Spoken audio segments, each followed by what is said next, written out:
right, so let's talk further about this idea of multiple alleles, meaning three or more alleles, three or more versions of a gene, and how they're going to interact in this multiple allele pattern of inheritance. Now, I referenced in the last screencast that there's a dominance hierarchy, and that's what we're going to start with on this slide today.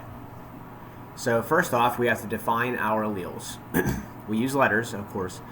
We'll use the capital letter C for full color. We'll use C with a superscript CH for chinchilla. We will use C with a superscript H for a Himalayan. And then we'll use lowercase c for albino. Now these alleles are going to be listed as you see them in their order of dominance. This is the most dominant allele, so when it's present, the rabbit will have a full color. This allele is dominant to Himalayan and albino, but recessive to full. Himalayan is only dominant to albino and recessive to chinchilla and full, and albino is recessive to all three other fur types. So let's go over some possible genotypes. Full color could be any of those four because all we need is one big C because it's the most dominant within our hierarchy. Then these are the possible combinations for chinchilla, Himalayan, and albino. Now, the dominance hierarchy and multiple alleles, we're not going to delve too much further into that, but the important takeaway is that there are not always just two alleles for a single gene. And we even caught a glimpse of that in the codominance section of this presentation with human blood types. Okay, so this is going to be another question that you're going to do on your own on the study guide. Okay, let me exit the slideshow and show you. You are going to do this question on your study guide alone. The next part of your study guide you should be clicking on is polygenic inheritance. Polygenic inheritance.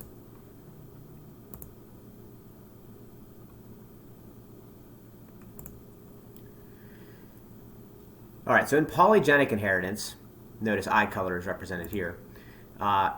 It's a determination of a given characteristic by the interaction of many different genes. So not just different versions of the same gene, now we have many different genes all interacting to create one specific phenotype for an organism. And eye color is a polygenic trait. So some traits, and I'm going to name a few here, such as size, height, shape, weight, color, metabolic rate, and even your behavior are not determined by a single pair of alleles, even multiple alleles, right? Three or more? No, we're talking multiple genes at this point. So these traits are the cumulative result of the combined effects of many genes, and this is known as polygenic inheritance. And that makes sense, right? Because the prefix poly means many, so many genes. Some important takeaways for polygenic inheritance: it's a trait affected by a number of genes. It doesn't show a clear distinction between groups. And eye color is the perfect representation of that because how many different shades of blue eyes are there? Right? You have like pale blue all the way up to bright blue. You have hazel, you have brown, and we have shades of brown and hazel and everything in between. And the reason for that is because of all of the genes involved in creating that phenotype. So when you see like a spectrum of different phenotypes, you know it's most likely a polygenic trait controlled by many genes. And in fact, many many normal human traits are controlled and thought to be polygenic. Just some examples listed on this slide are hair color, eye color, weight, and even your skin color. These are all polygenic traits. Now, the last thing we're going to kind of talk about here is sex determination. So genes affected by whatever sex you are, male or female. So human cells, we know that they contain, let's click all these into view first. They contain 23 pairs of chromosomes. That's 46 individual chromosomes. Now 22 of those said pair are called autosomes, and one pair of chromosomes known as sex chromosomes. In males and females, all the pairs of chromosomes are the same except for that pair of sex chromosomes. And what I mean by that is they're all the same in regard to the genes that they have on the chromosomes. Now, there could be different versions, right, where that's where our concept of alleles comes from, but all 22 pairs have the same genes. It's not until we get down to the sex chromosomes that we start to see different genes, and that's where we get the differences in sexes.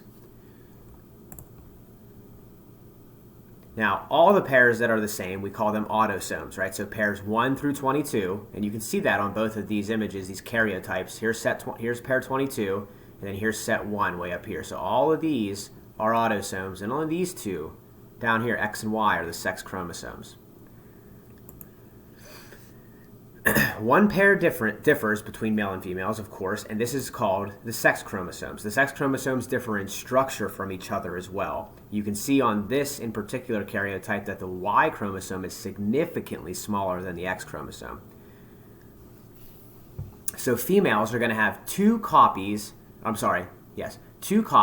that large X chromosome, whereas males are going to have one of those large X chromosomes, and then we're going to have a Y chromosome, and that's going to make us male.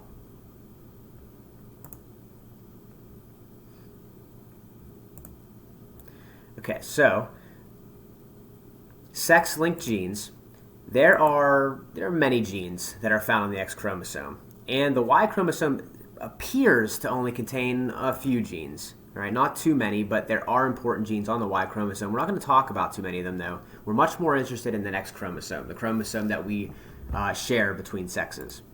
Now, since the X and Y chromosome determine the sex of an individual, all genes found on these chromosomes are said to be sex-linked. So, if a gene is found on the sex chromosome, it is called sex-linked. There are unfortunately about 100 sex-linked disorders that are now in particularly associated with the X chromosome. And these sex-linked disorders, traits, include color blindness, hemophilia, and even muscular dystrophy. And they're caused by recessive alleles. Remember recessive alleles? You need two copies of a recessive allele to show a given phenotype. In our case here, we're talking about diseases. Well, gentlemen, it doesn't work that way for us. So if you pay attention here, since males only have one X chromosome, that means we only need one recessive allele for any of these three disorders to inherit the disease, right? Because we don't have another X chromosome that can carry a dominant allele. We only have the one X. So we got one shot at this, guys. And if we get that recessive chromosome, then we are going to have this disorder. All right, so that means that males are actually far more predispositioned to get sex-linked disorders than females who need two recessive copies of these alleles because they have two X chromosomes. So they have the chance to get the dominant allele and then just be a carrier of said disorder. All right, folks, I'll catch you in the next one.